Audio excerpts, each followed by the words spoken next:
Welcome back to the Middle School Athletic Director Podcast. Today we dive into another LTC class, 630. 630 is Strategies for Administering Athletic Contests. Today we have with us the newly elected Executive Director for the Maine Interscholastic Athletic Association, Gary Stevens. So today we discuss really three topics when administering an athletic contest. One, you need to have a plan. Two, you need to have a team around you.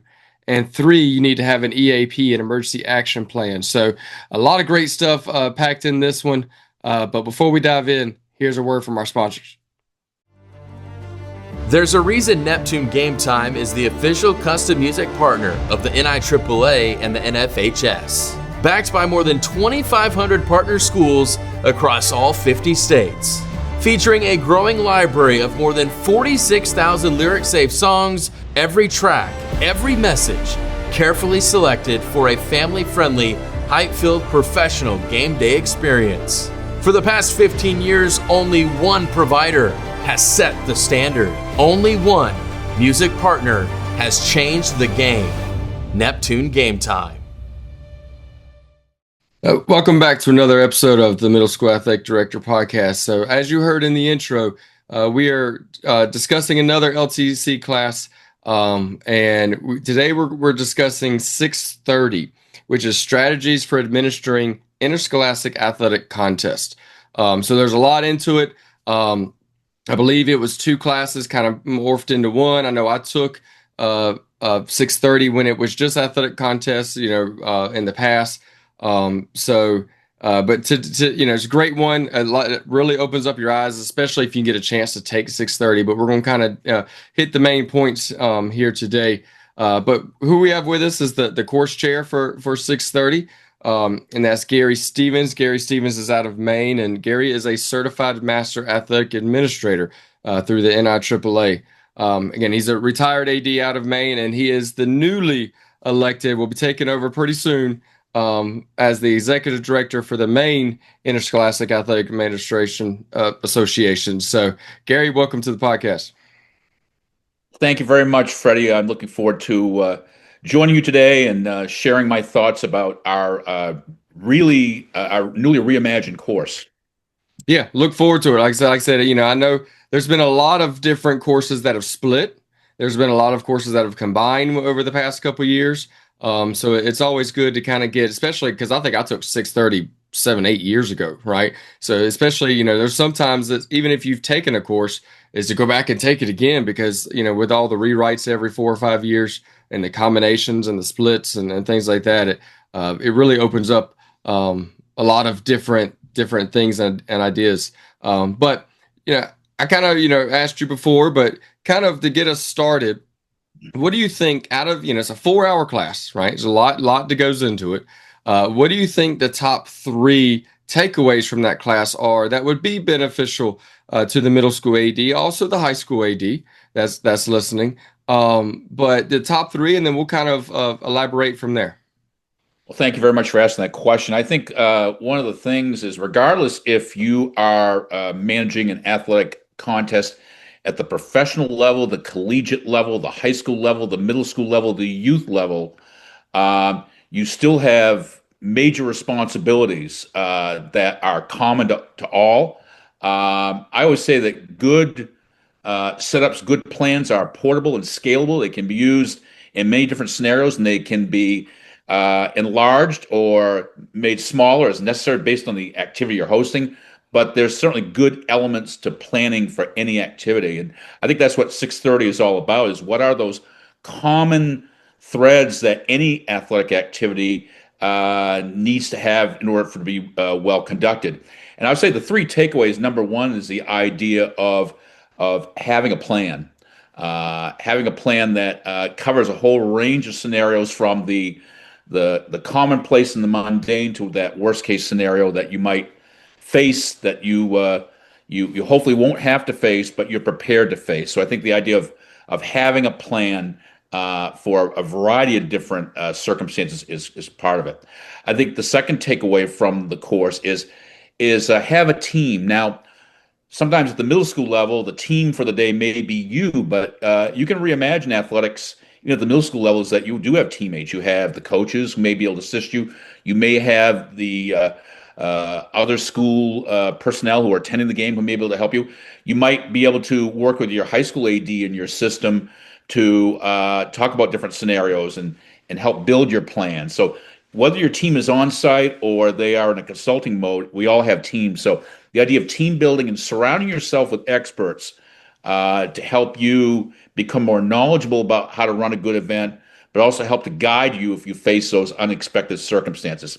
And I think the third big takeaway, and maybe one of the best reasons to take this class, is a good chunk of it does deal with emergency preparedness, emergency action planning, dealing with weather, dealing with a severe injury, all those types of things which can create an interruption to the flow of the athletic contest, but require immediate attention and require a certain skill set and require a certain leadership set. So I think all those things combined make it a very useful course and helpful course for a middle school athletic director.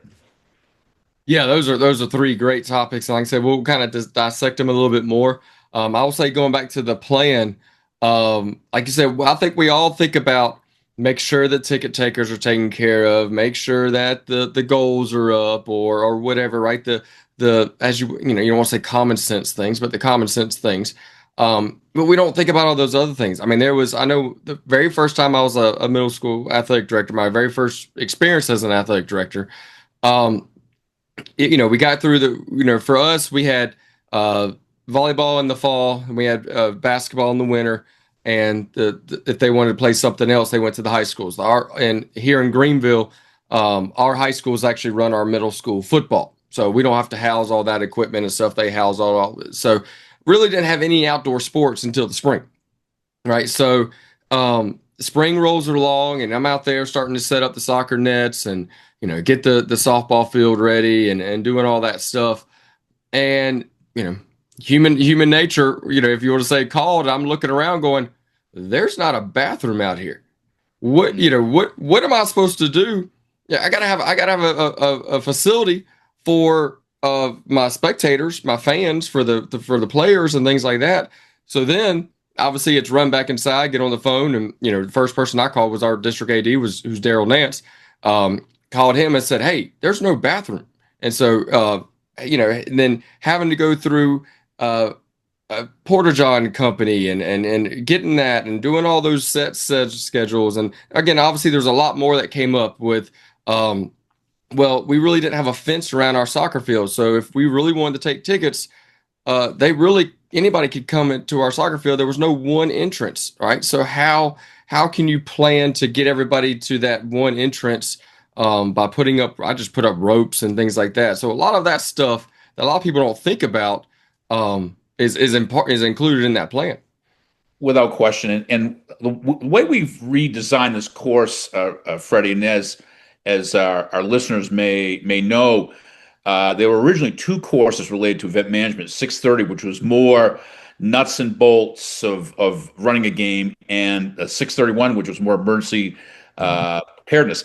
There was a significant amount of overlap between the two courses. There's a lot of emergency preparedness in the old 630. So I would say probably about 40 slides were pretty common to both, and we merged them into into one class rather. But what we've done in our reimagined 630 is we use an outside-in approach, and literally as you take this class, the class begins in the parking lot. That's the fans' first experience, and that's the visiting team's first experience, is arriving on your campus. So we get into curb appeal, we get into design of facility, we get into signage, the throughput into the facility, and then the course includes 4 different quarters. So we have a pregame, which is the parking lot. We have quarters 1 and 2. We have a halftime, and then 3 and 4, and we leave the facility. So the course will bring you into the facility, into the contest, and out. And during the course of that 4 hours, you get to experience the whole gamut of what the fan experiences, the officials experience, the visiting team experiences, and you as the host experiences. And one of the underlying concepts of the course is that anybody who's coming to your facility is a guest. Mhm. How would they want to be treated? Which is the mindset that's used in professional sports. They don't even talk about spectators coming in or fans coming in. They're all guests. It's about Mhm. providing service. So when you have that approach of I'm trying to provide a great experience for people coming to my facility, imagine that person coming for the first time. That's when you think, well, what if I'm a fan? What do I want? Or if I'm a guest, what do I want? And so you get into obviously restroom facilities. You get into concessions or apparel or space or signage to figure out where do I sit, where do I go, where can't I be. So that idea of planning is really the course is designed from the mindset of providing the guests in your facility with the best possible experience. Yeah, I think that's huge. And I mean, just like you said, just to go outside and just stand there and become the guest, right? If I was coming to this facility for the first time, where would I know to go? Especially, if you are blessed with a larger facility and with a lot of entrances and different things like that, where are we supposed to go? And again, I'm glad you brought up the signage. I've done that. I've done the hard metal signs where we've actually screwed into existing stop signs and things like that that said, athletic parking this way or gymnasium this way. But I've also done the A-frames, right? Just the ones that you can just, easily get and just have stored away. And the A-frames tell everybody where to go. Visitors go here, home goes here, home parking. If you have paid parking versus free parking, right?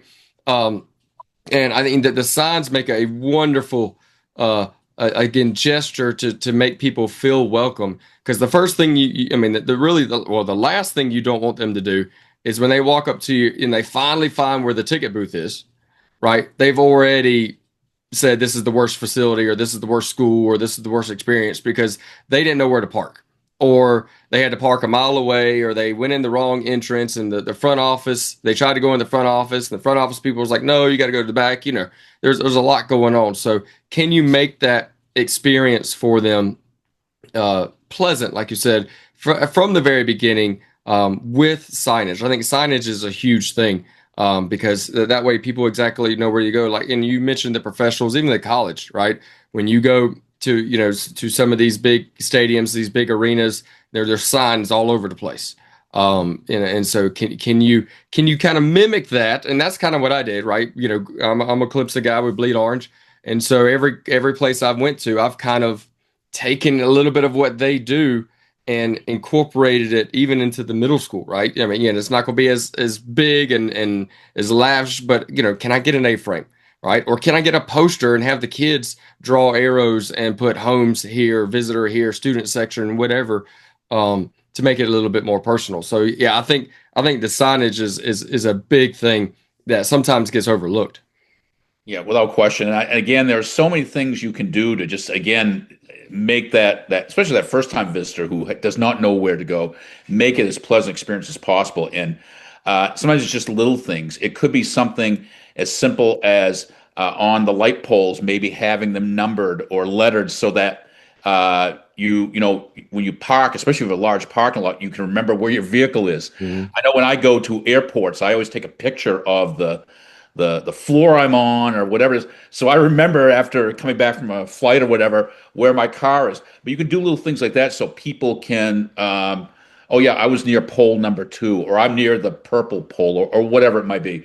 Sometimes it's little fine details like that, and we can, just as you have used the Clemson model from being a spectator at their games. We have all sorts of examples that we can use. I think the airline industry does a lot of great things in terms of preparing us, especially for emergency type things. You get a refresher every time you sit on the plane. There are again, it's the idea of having a plan that's portable and scalable to meet your needs. I would also say, you're talking into the curb appeal and that first time attendee. Your website or your X page or Instagram or however you communicate with the public can be a window into your world as well. You can post clear directions. You can post expectations. You can talk about tailgating. You can talk about all sorts of different areas related to your game So the information is out there in advance. I worked this last year on an interim basis at the small college where I'm an adjunct professor. I served as the interim athletic director, retired from the high school world, but as the interim athletic director at a college for 1 year. And our conference had schools from 6 different New England states. So we had people that had 5-hour bus drives to get to our facility. And I was just used to putting information out to these schools, which they could send to their parents and their fans and their friends. So when they came to our conference, probably for the first time and maybe for the only time, they would have a sense of the layout of the land. So we have so many great opportunities with our technology to get information out there, websites, apps, social media, where we can put out maps, guidelines, welcoming information to make that first time attendee understand the lay of our land.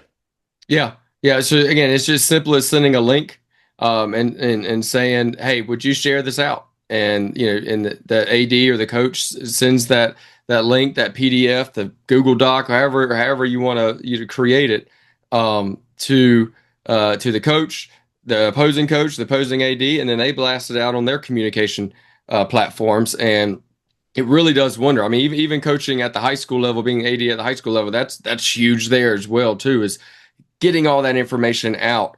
I won't say that the name of the school we played, but I had a volleyball game last night we were traveling to, and we agreed to play each other in the summer, and I've yet to hear from them again. And so, send them a couple of emails a couple of weeks ago, say, hey, are we all good? Is there anything my parents need to know? What's the ticket price? Where do they need to park? Nothing. Didn't hear anything.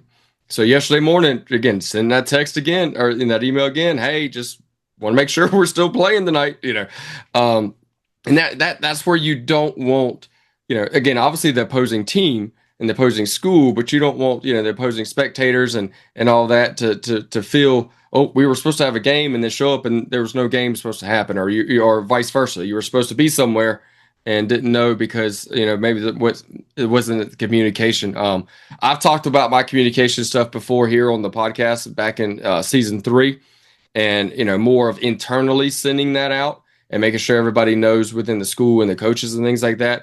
But I do think every week we've got a couple of ADs that do a great job in our county that send out weekly updates. So if you play us this week, you're going to get an email with all the directions, the time, when to show up, and if it's a football game, every minute down to the kickoff. And so all of that stuff is very well. Again, a little front end work or back end work, a little time consuming to get it started. But once you have it, it's just changing dates and changing team names.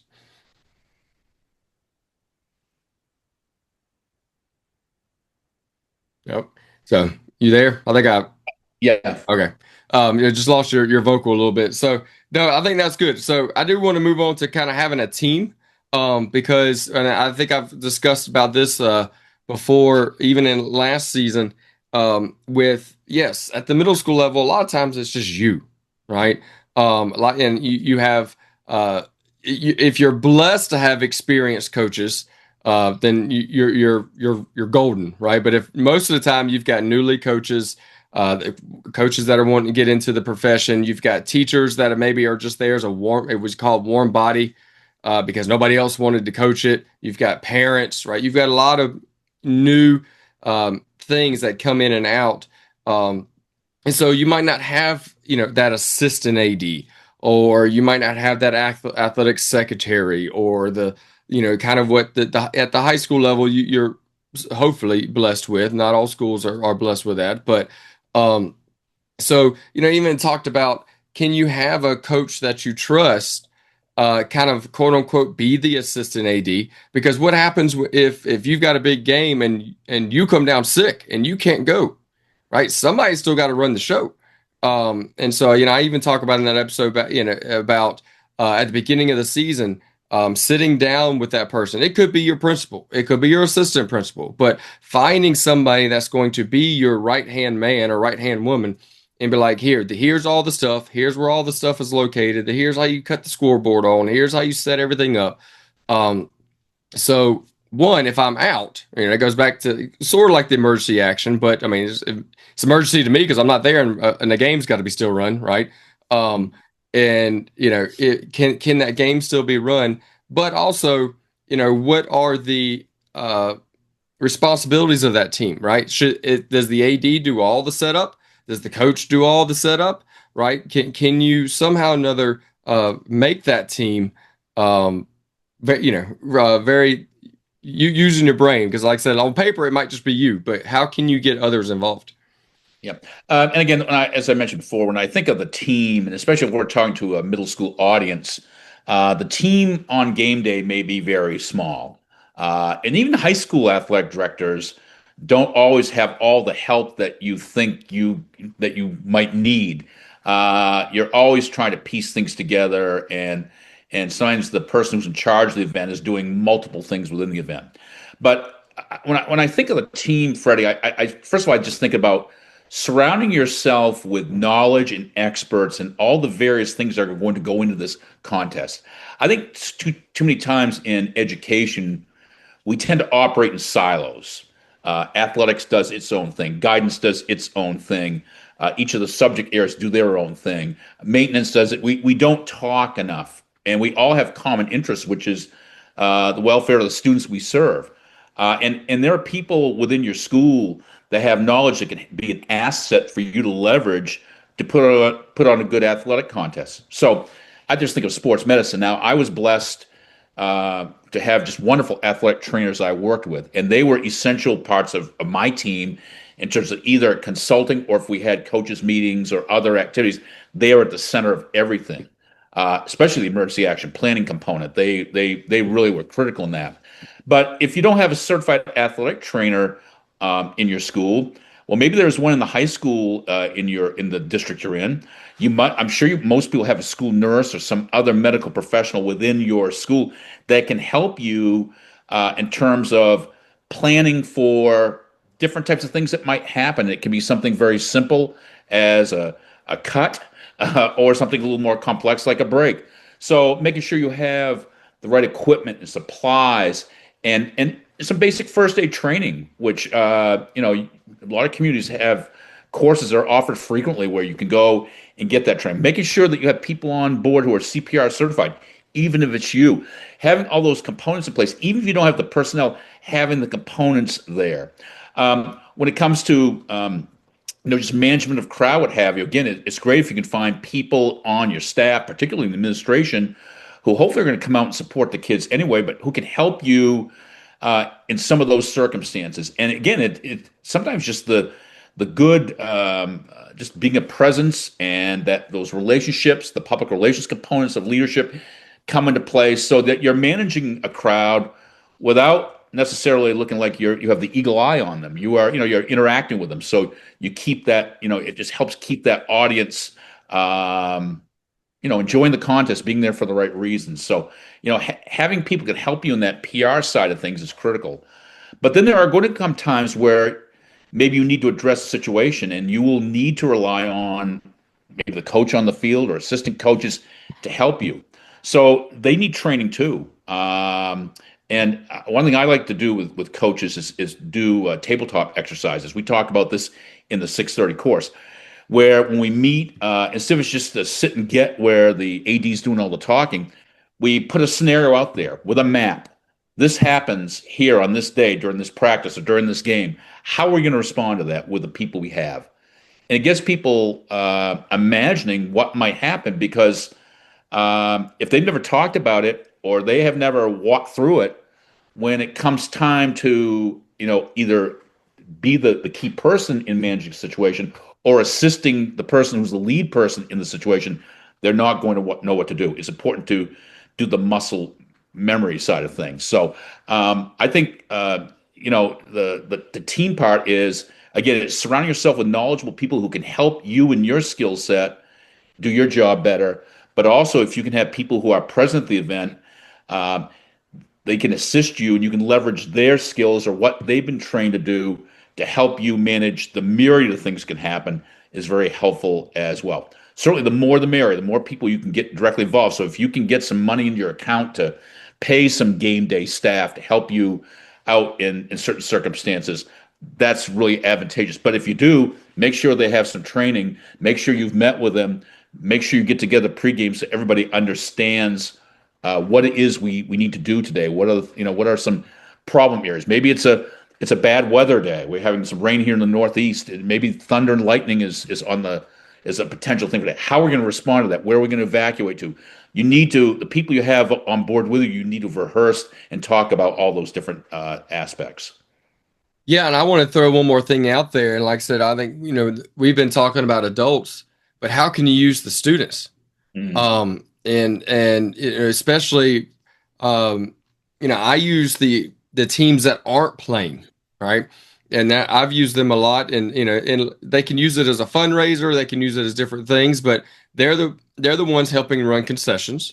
Now, again, the coach or a school employee is the one handling the money, but the kids are the ones doing the running and getting the foods and things like that. We've had that team, let's say it's a volleyball match and girls basketball is working it, right? So girls basketball could be running concession. They could be the greeters at the door. They could be in the parking lot helping direct traffic, if need be, or direct traffic inside. If it's pouring rain, right? Do you have some extra umbrellas that those students can assist in getting people in where it's not as soaked, right? If you don't have any type of awning, right? All of those things you can do with students. If they've got to walk, if everyone does enter the front of your school, but it's a nice walk to your gymnasium, or if they enter a gate for an outdoor event, but it's a nice walk to the stadium, can you spread out those students throughout the facility? Again, just pointing people in direction. Yep, keep going that way. You're on the right track. Turn right, turn left, whatever.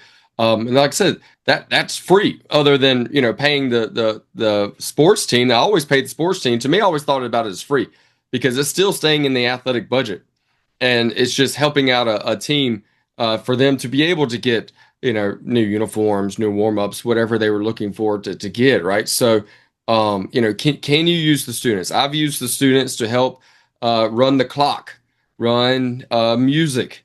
And again, I help students run music because of our title sponsor, Game Time, right? So Game Time, is very easy. So if it's not in this app, you don't use it. And so I'm able to hand it to a sixth grader and say, run our music tonight. So, can you get creative? Can you get, like you said, can you get the band involved? I've seen where, the band will come and they'll kind of have like a little pep band. You don't see pep bands anymore, right? They'll kind of have a little pep band in the gym if you have the space. If not, they put them up in the corner. But even if they can't play, can the band be the ones working the event, right? Can the band be the ones doing the concession, doing the doors, doing the directions, doing things like that? I think it boosts the school morale. Yeah, I think and certainly most of my career was at the high school level, and we did use schoolers for some activities. We would not at the high school because of the again you're getting ready for try to qualify for a state playoff or whatever. We normally did not have them for varsity level do clock or even scorebook. We would have adults do that just to keep them out of the realm of controversy if there was a question about the clock stopping at the wrong time or the score being wrong. So we would do that. But we certainly got them involved helping out with the parking and some other aspects of game management. I would say, especially as you get with younger kids, some things I would just caution. Number one, I think they're probably with a younger group, you're going to need some type of supervision. If it's your band, and your band director hopefully will be there to help you if they're doing something that, like especially the parking, because you're dealing with traffic and you want people make sure people are paying attention, they're safe, and that if they're dealing with an angry client, that you can somehow intervene there. So I think supervision is important if you get students involved. I think training is important. Make sure they understand what their responsibility is on that day, very specifically, where they're supposed to be and what specifically they're supposed to be doing. And I think the third part is communication. There needs to be a way to network the students that are working with you in particular, or their supervisors. So If they have a need or there's a problem or something they can't handle or don't know the answer to, they have an out. And I think the walkie-talkie system is the best way to do that. And again, speaking plain language, we go over this in the class about how to actually speak in a walkie-talkie. Don't try to come up with fancy terms and codes and whatever. Keep it simple, keep it clear. But you want to have some type of communication, whether you're using adults or students, to make sure that everybody is linked in this whole thing. Again, if we have an outside-in approach to an event, you can only be one place. You may be inside the facility. If you've got people working on the outside of the facility, they need to have a way to get to you, and vice versa. You're on the outside of the facility, and something's going on the inside. They need to find you very quickly. So that'll be my thoughts on that. But I think again, it's a lot of it's you're bound by your creativity. There are a lot of ways to get over things that you don't have by leveraging as best you can those people and resources that you do have. Yeah, I'm a big walkie-talkie person. You go back to training people out of the walkie. The one that gets me is when people they click the button and start talking at the same time. I'm like, there's a 2-3 second, depending on the walkie, there's a couple second delay. So click the button, wait a little bit, then start talking, right? But and also another thing to think about, I always got mine off of Amazon. I did a big bundle. I think for like $100, I was able to get like 8 to 10 walkies, if not more. But I also got the headsets. The ones that like the Secret Service wear and all that. And a couple of the little kids would walk up to me and they would ask me if I'm part of the Secret Service, and because I had the earpiece in and all that. And so I would joke around with them. But in reality, if I've got the walkie on my, let's say my belt loop, and we're inside, and like I said, it's a loud, let's say, basketball game, and students are going, the crowd's cheering, and the person outside's trying to get a hold of me. The person in concessions try to get a hold of me. I might not be able to hear it because it's loud, right? Because I'm not able to hear that walkie over the crowd noise. So that's why I always gave earpieces to all of the people who had walkies as well. So again, you would have that earpiece in, so it doesn't matter how loud the crowd was or the music was or whatever the noise, no matter how loud that is, I'm gonna hear that person come through.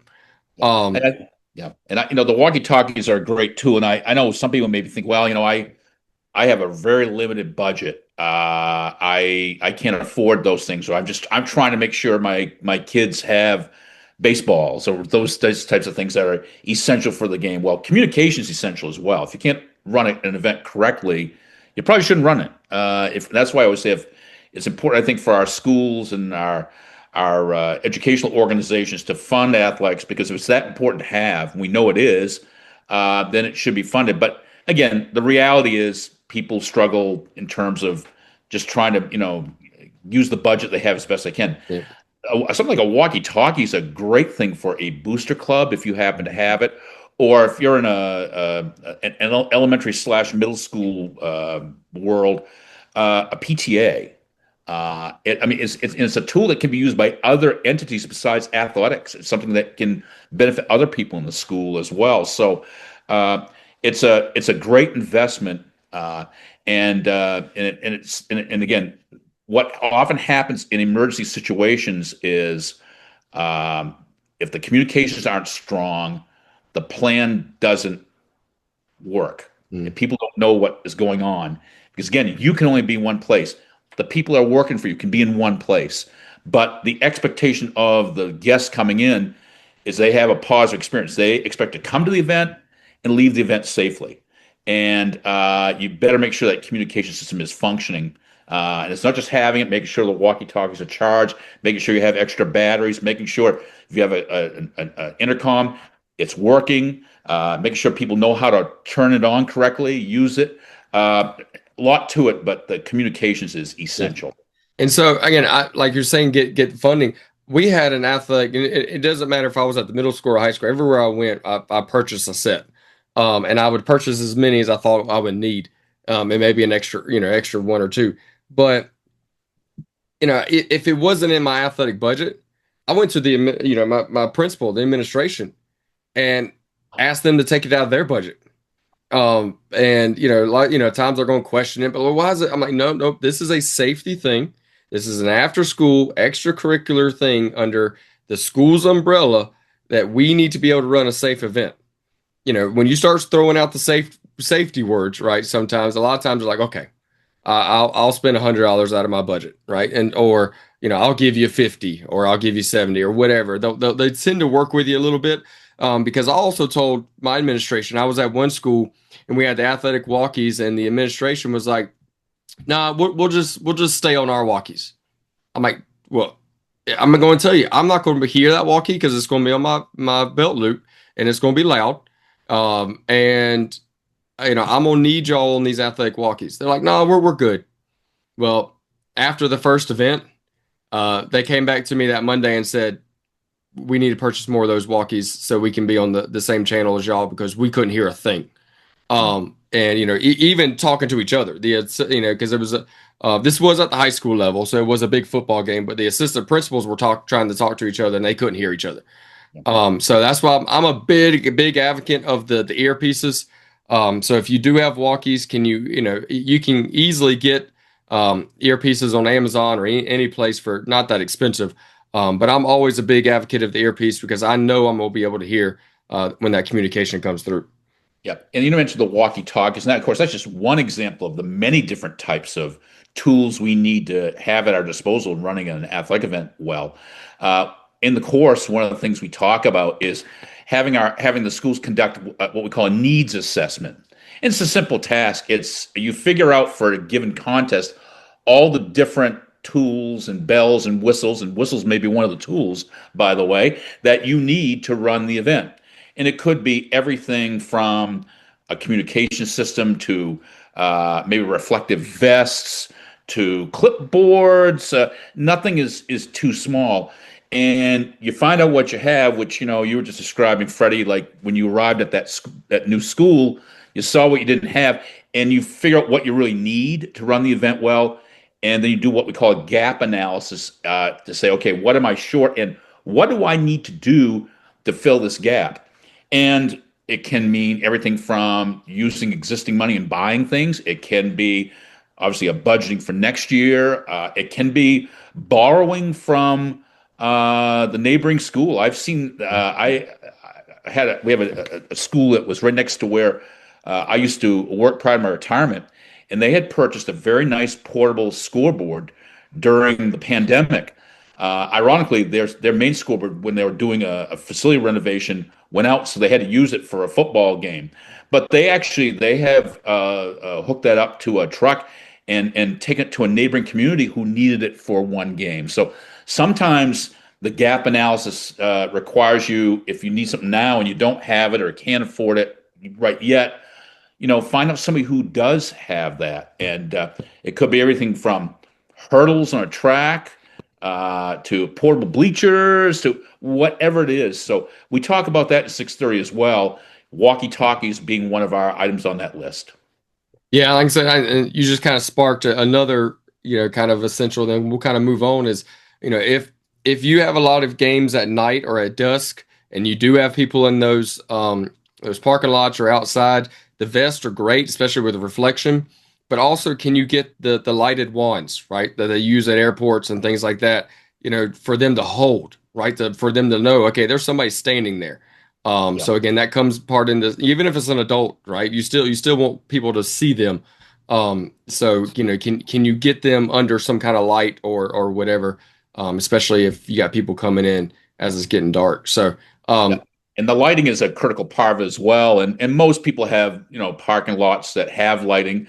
But if you want to make sure that the bulbs are working, work with your maintenance. You want to make sure that if you have areas where people are going to be either parking or going to, those are always well lit. And maybe for a night renting the portable lights that you see on the highways when they work at night. Mm-hmm. I lit a football field one night with 10 of those. I had a field that was without lights that I was using for one season while we seeded a stadium. Kids wanted a night game. We brought in 10 of those, all donated by community members actually as gifts, so the kids could have a night game. And 10 of those lit a field, and they're not awfully expensive. and it's something you can use for a one night situation to illuminate maybe the ticket area if it's not as well lit as it could be, so that people can see and people can be seen. So lighting is another thing that we talk about a great deal in the new 630. Yeah, and then the last one you brought up with the emergency action plan, I think a lot of stuff we've talked about up to this point can go into that emergency action plan, right? Having Yeah. the walkies, having the lights, having the PA people, having the workers, having CPR, having communication. All of that goes into your emergency action plan. Um, Kind of, what I wanted to put out there is especially if you're running a game and you do have a PA. And you have a PA announcer, or maybe you don't have an announcer, but you just have a microphone sitting next to the scoreboard operator. Um, do you have a list? Do you have a notebook of all the different announcements? Right, fire alarm goes off. Read the second paragraph.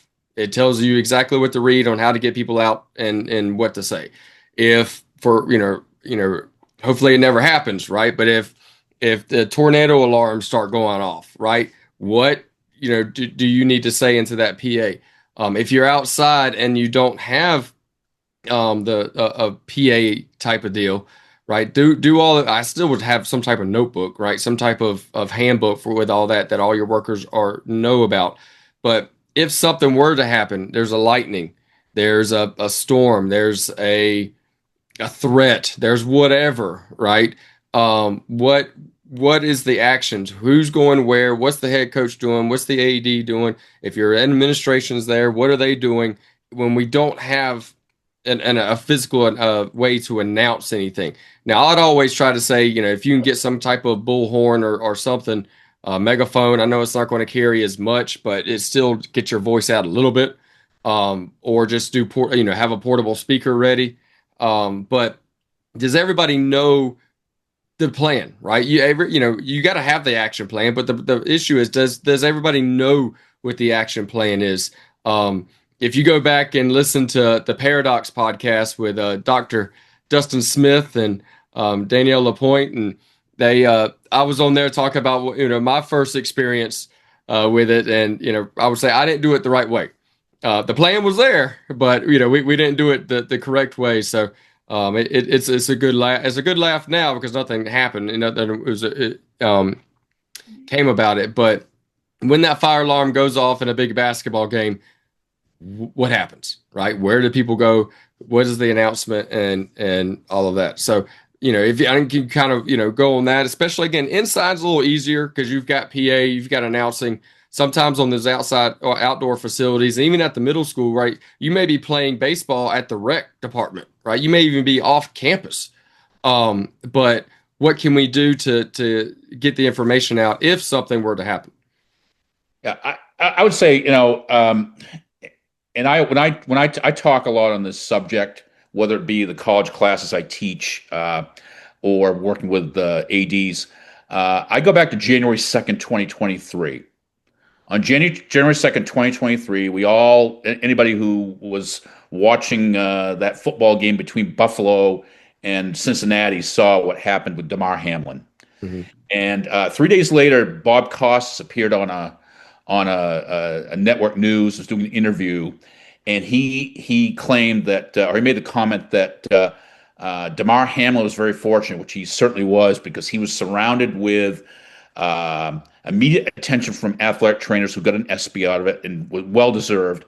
A well organized, well linked Cincinnati stadium operation, which was able to get him additional support and access to the medical services which he needed. And of course, they got to the University of Cincinnati Hospital, the medical center, which is one of the best in the world. My college roommate's brother was trained there. It is world class. And we know that it ended up being a good story in the end for Damar. Bob Costas said, had Damar Hamlin been a high school athlete, chances are he would have died. That was his comment. And I remember hearing that, and I took that as a personal challenge. In fact, I went back to my athletic trainer at Thornton Academy in Saco, Maine, where I was working, and I'm like, his name was Tony Giordano. I said, Tony, if that happened on our stadium, what what are your thoughts about Damar Hamlin's chances with our operations, your skill set? And he says, I think we would have had a pretty good chance.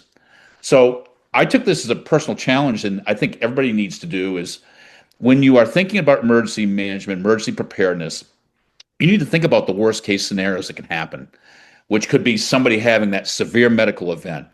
It could be an intruder. It could be, unfortunately, an improvised explosive device. It could be an angry parent who wants to take his or her anger out on somebody. You have to think of those scenarios, and that's your starting point. If that happened, what would I do? And again, it goes back to what we talked about earlier.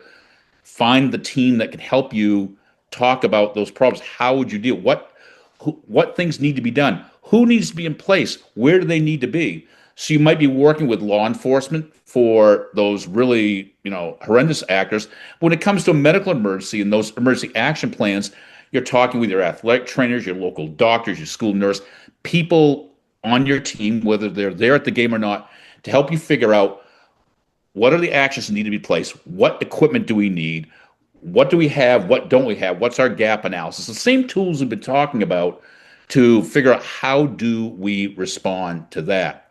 And then you get into training, making sure people have the appropriate trainings, making sure that, and I know in Maine, all of our coaches need to have CPR. If that's the guideline, you better make sure you're meeting that guideline, and not just to make sure your coach is eligible. It's because if something happens to somebody and there's supposed to be a trained person there and they're not trained, or they do they do it incorrectly, that creates a huge liability, and more importantly, it puts somebody at risk. So it really goes into all the things we've talked about, the tools that we use just to run the event. We may need to leverage in these special situations to make sure that all participants, whether they be people playing in the game, people coaching in the game, people officiating, or people attending the game, we can attend to their needs. And again, I think we do a good job, Freddie. We've done a much better job looking at the game. I think we manage the games pretty well, but it's all the other parts around us, the managing the officials, the sidelines, the grandstands, and the parking lot that we need to keep working on, figure out if something happened there to somebody, how would I manage it? LTC 630 covers that in detail. Some of our activities and some of our slide details give athletic directors the tools they need to be successful in those areas. Yeah, I think it's great that you brought up the security stuff. I know we've been talking about more of the medical stuff, for a while, but it's I mean, even at the middle school level, I would sit down with my SRO, my principal, in the summer and look at our schedule, volleyball schedule, basketball, whatever, because we would have it all planned out, and we would always have an administrator besides myself, right, at the games, and we would have the SRO. But we would sit down and say, all right, this game we probably need to have 3 SROs, because again, even at the middle school level, we know these are 2 rival schools. The high schools are rivals. The crosstown, it could get heated, or maybe this is a very good boys basketball team. This is a very boys basketball team. It could get heated. Whatever the situation is, we sit down and try to plan it out and say, all right, this is going to be a big crowd, and it also might get heated, right? So, can you get more SROs? If you don't want more SROs, can you get a security company? I've hired security companies before that come in, basically unmarked, right? They're dressed as civilians, if you want to say, as fans, as guests, but they're working, right? They're scanning the crowds. They're making sure that everyone is staying in line and things like that. So that goes back to planning, right? Can you sit down with your SRO, sit down with your principal, and say, okay, this is what we're going to do the entire year. We're going to at least have this, but for this game, for this event, for this contest, we're going to need all administrators here. We're going to need more than one SRO. And I think that really kind of comes, into obviously that planning purposes. So when you get there, hopefully you don't, those people just not work for free, but right. They didn't really have to do any physical altercations and things like that, with people. So that's definitely a big one. And I was going to say, going back to the, are you prepared for the medical? I was going to say, I think, we did a pretty good job. Obviously, it wasn't up to the severity of Hamilton's, but we had a kid go down a couple years ago. And again, we had the walkies, but everybody knew I had an assistant AD. I was blessed with assistant AD. And she knew she goes to the EMS because it was a football game, right? So at those high physical events, do you have the right personnel there? But every football game we have obviously our trainer, but we also have a doctor on the sideline as well for the entire game. So as soon as he went down, our trainer ran out, the other trainer ran out. The doctor ran over. I go out to the field. My assistant AD ran over to the EMS and just had them on standby. They all jumped in there in the truck and was ready. And then as soon as the doctor said, "Yeah, get EMS over here," all I had to do was get on the walkie and said, "Send them." And so they came over, they did their thing, and we were able to get the kid out. And it was a neck injury. But I think just like you say, when you have the plan and then it's executed and it goes like according to plan, it does make you feel a little proud. But you definitely don't want to be on the other side of that and not have a plan and have people running all over the place when something does medically go wrong, but also maybe spectator go wrong as well. Yeah. Well, you talk about planning. I think, one of the things I teach in my college class is with planning, you are going to get in trouble if you don't have a plan at all. You're going to get in trouble if you have a bad plan, or you're going to get in trouble if you have a good plan that you fail to execute. So you want to have the plan as well as the training.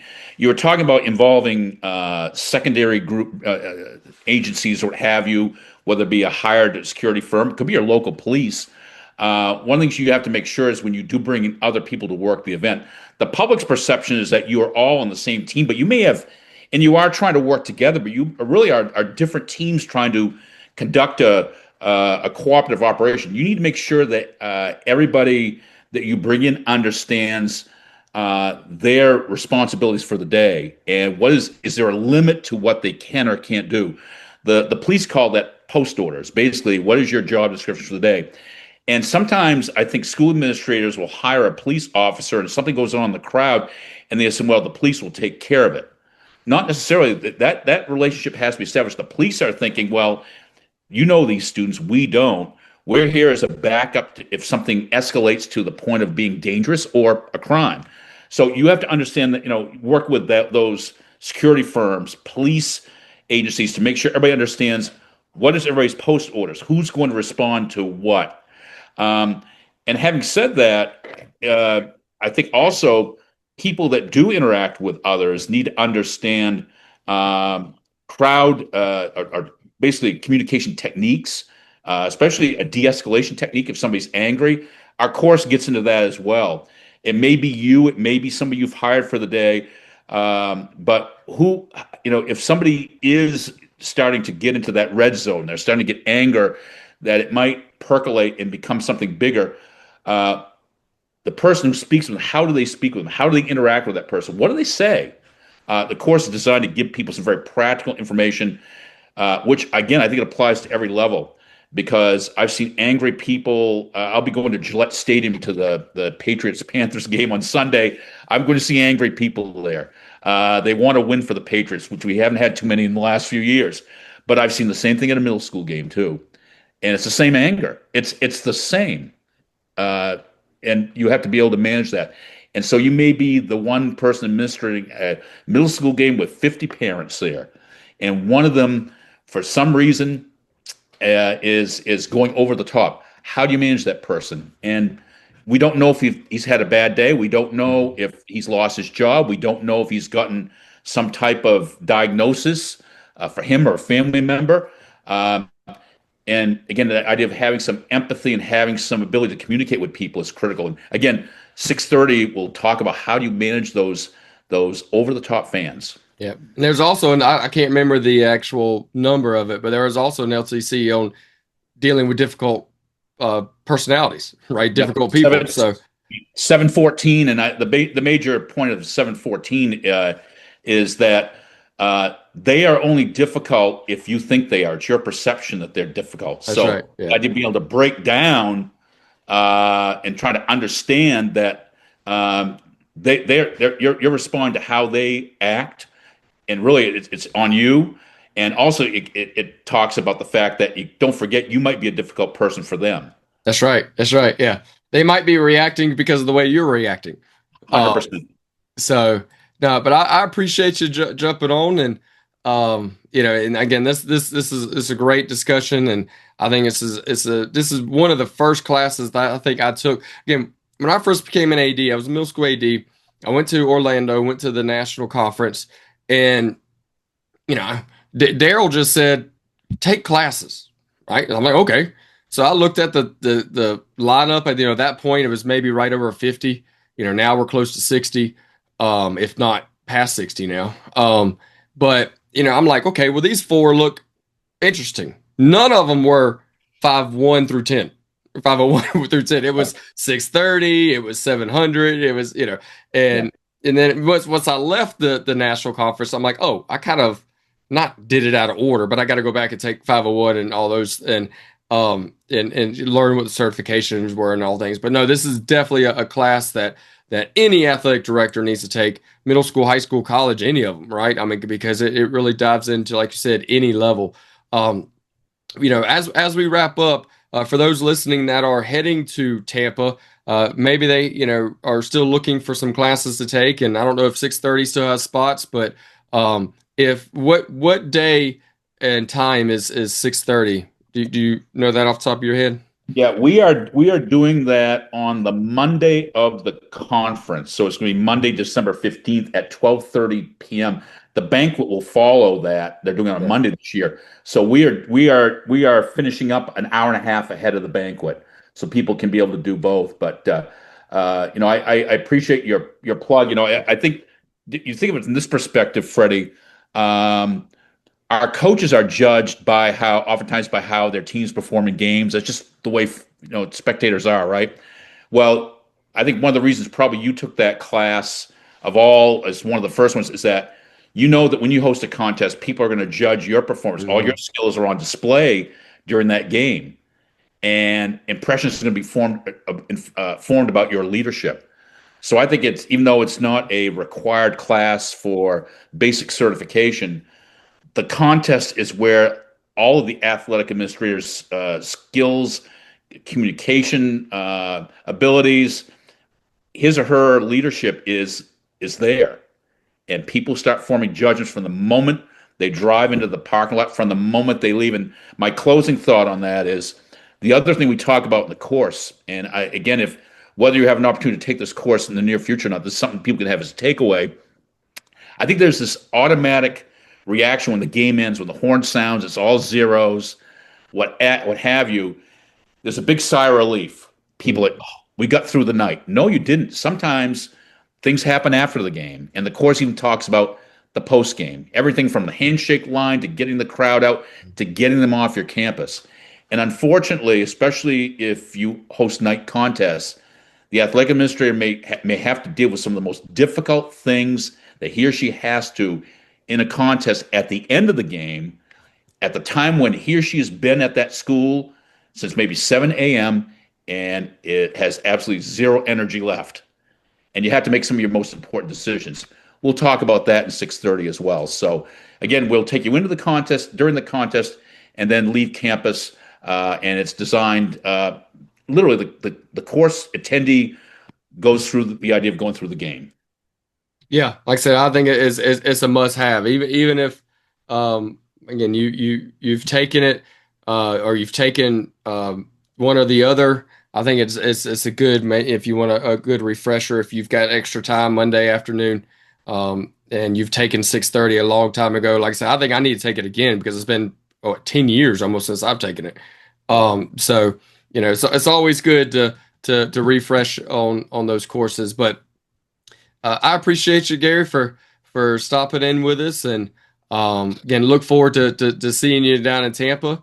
And we hope that everyone got something out of it. And until then, be better today. Are you an AD struggling to keep up with the social media needs of your teams? Check out Box Out Sports, a platform used by colleges and high schools all across the country. It's a true plug-and-play system where in less than 30 seconds you have access to over 1,000 templates that include your colors, your logos, and your information to highlight your student athletes. If you're interested in learning more, go to boxoutsports.com today. There's a reason Neptune Game Time is the official custom music partner of the NIAAA and the NFHS. Backed by more than 2,500 partner schools across all 50 states. Featuring a growing library of more than 46,000 lyric-safe songs, every track, every message, carefully selected for a family-friendly, hype-filled professional game day experience. For the past 15 years, only one provider has set the standard. Only one music partner has changed the game. Neptune Game Time.